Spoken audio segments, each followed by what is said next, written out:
اور ایک اور حدیث ہے جو کم از کم صحیح بخاری میں 4 دفعہ ڈیٹیل کے ساتھ آئی ہے، وہ سیدنا ابو بکر کا خطبہ ہے نبی صلی اللہ علیہ وآلہ وسلم کی وفات کے فوراً بعد۔ خیر رسول اللہ فاختار الرفیق الاعلی من الجنہ۔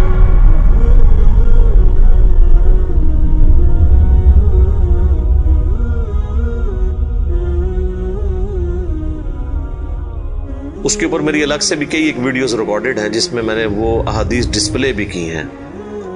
صحیح بخاری کے اندر، کہ جب نبی صلی اللہ علیہ وآلہ وسلم کی وفات ہوئی تو سیدنا ابو بکر جو ہے وہ حجرہ عائشہ میں داخل ہوئے، چونکہ محرم بھی تھے، اور اس حال میں کہ انہوں نے دیکھا کہ مسجد میں جھمگٹا لگا ہے اور سیدنا عمر جو ہے وہ تلوار اٹھائے کھڑے ہیں کہ جو کوئی کہے گا کہ محمد صلی اللہ علیہ وآلہ وسلم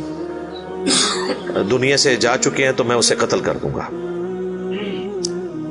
سیدنا ابو بکر حجرہ عائشہ میں داخل ہوئے، اللہ کے نبی صلی اللہ علیہ وآلہ وسلم کے مبارک چہرے سے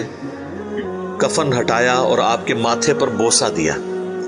اور کہا، اے اللہ کے رسول، اللہ تعالیٰ آپ پر 2 موتیں کبھی جمع نہیں کرے گا، ایک موت آپ کا مقدر تھی وہ تو آپ کو آنی تھی، یعنی ہر انسان کے لیے ایک ہی موت ہے، دوسری موت نہیں۔ اب آپ آخرت کی زندگی میں چلے گئے تو موت کا مزہ جو ایک دفعہ تو سب نے چکھنا تھا وہ آپ نے چکھ لیا، یہ 2 موتیں جمع نہیں کرے گا، اس کا مطلب یہ تھا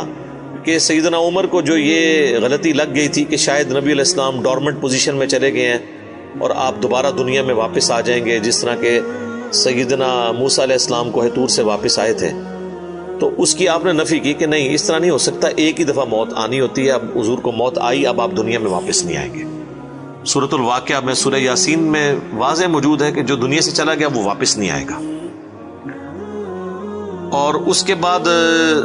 سیدنا ابو بکر، صحیح بخاری کے الفاظ ہیں، مسجد نبوی میں آئے اور دیکھا کہ سیدنا عمر کے گرد لوگ جمع ہیں، تو وہ سیدھا ممبر پہ چڑھے اور کہا عمر کو اس کے حال پہ چھوڑ دو، یعنی اس وقت حضرت عمر کو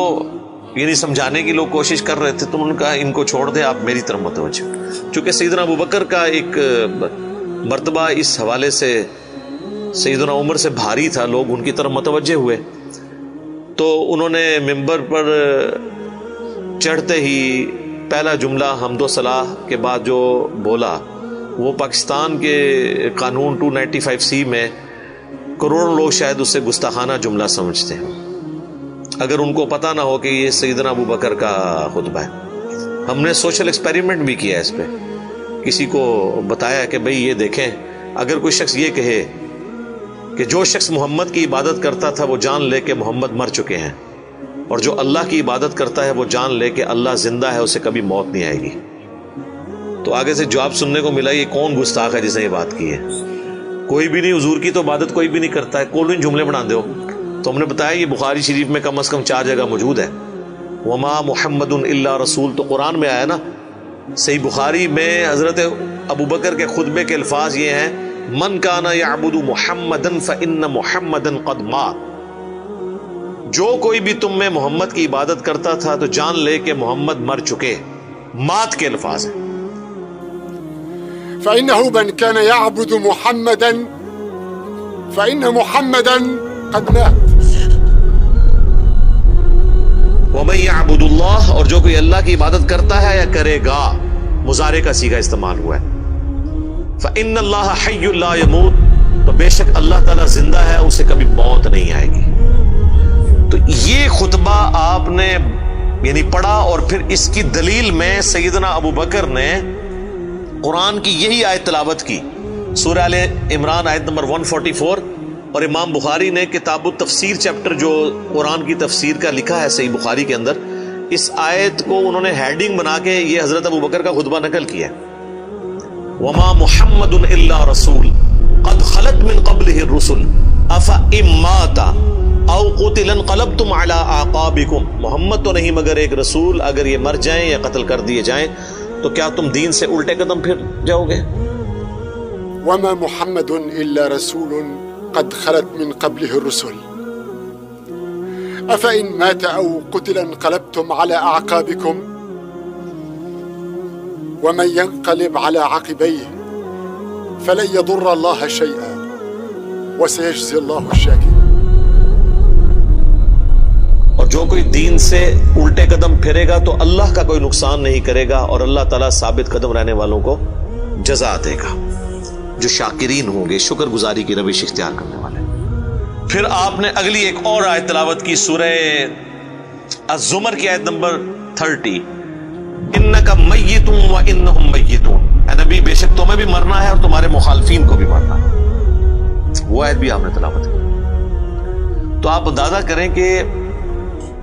یعنی صحابہ کرام جو ہیں وہ اپنی بات کی دلیل میں قرآن سے آیات پیش کیا کرتے تھے۔ وہ کہتے ہیں ساڑھے خلاف آیتاں پڑھتے ہیں جی قرآن تو بھئی قرآن اگر تھوڑے خلاف آیت ہے نا تو تسی مسلمان نہیں ہو، کیونکہ مسلمان تو وہ ہوتا ہے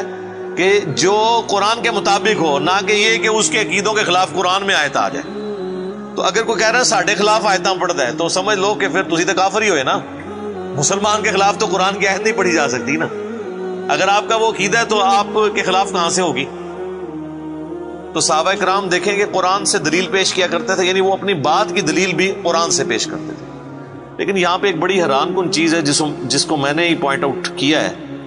میں نے کہیں پڑھے ہوئے نہیں یہ دیکھا، حالانکہ یہ بہت ضروری تھا کہ اس چیز کو ہائی لائٹ کیا جاتا، کہ حضرت ابو بکر نے ایک فرضی جملہ کیوں بولا؟ کوئی ضرورت نہیں تھی، اور جملہ بھی ان لوگوں کے سامنے بولا کہ جن میں سے کوئی بھی رسول اللہ کی عبادت نہیں کرتا تھا۔ یہ لوگ ہوتے تو یہ ان کو کھڑے ہو کے کہتے بھی تو کی اتنے تقریرہ پہ کرنا ہے، کوئی دروشی پڑھ تو اتنے حضور دی میت ہوتے تو اتنے گستاخانہ آیتاں پڑھ رہے ہیں کہ جی جو محمد کی عبادت کرتا تھا وہ جان لے کے محمد مر چکے ہیں۔ ایک اتنے لکھے ہے قرآن ہی کون ہی گلا بنانا ہے، سیدھے کوئی عبادت نہیں کرتے، خود سے ہی باتیں بناتے ہو۔ سیدنا ابو بکر نے بیسیکلی امت کو یہ میسج دیا کہ نبی الاسلام کی تعلیم یہ ہے کہ آپ کو بت نہیں بنانا، اور اس پہ میں بولا کرتا ہوں کہ یہ محمد رسول اللہ صلی اللہ علیہ وآلہ وسلم کی کامیابی ہے کہ آپ نے ایسی ٹیم اپنے بعد چھوڑی ہے جو ان کی میت پہ ان کے فضائل بیان نہیں کر رہی، توحید بیان کر رہی ہے، کیونکہ ان کو پتا تھا کہ محمد رسول اللہ سے بھی آلموسٹ 500-600 سال پہلے ایک شخصیت دنیا میں گزری جس کے نام پہ دنیا کا سب سے بڑا شرک ہو رہا ہے، عیسیٰ ابن مریم۔ نبی صلی اللہ علیہ وآلہ وسلم نے ایک دوسرا عیسیٰ ابن مریم بن جانا تھا اگر صحابہ کرام شروع میں اس معاملے کو کل نہ کرتے، اور یہ انہوں نے اپنی ذاتی اختراع نہیں تھی، یہ نبی الاسلام کی مبارک تربیت کا اثر تھا، کیونکہ صحیح بخاری میں موجود ہے، دیکھنا میری شان کو اس طرح بلند نہ کرنا جس طرح عیسیٰ ابن مریم کے ماننے والوں نے ان کی شان میں بڑھا دیا، ڈیوینٹی ان کے بارے میں کلیم کر دی۔ میں اللہ کا بندہ اور اس کا رسول ہوں، مجھے اللہ کا بندہ اور اس کا رسول ہی کہنا۔ تو دیکھ لیں سیدنا ابو بکر نے عقیدہ توحید اس وقت امت میں راسخ کیا۔ یہاں تو کوئی پیر کوئی بزرگ مر جاتا ہے نا تو اس کی شان میں نغمے بنا لیے جاتے ہیں۔ یہ بھی دیکھ لیں آپ، کل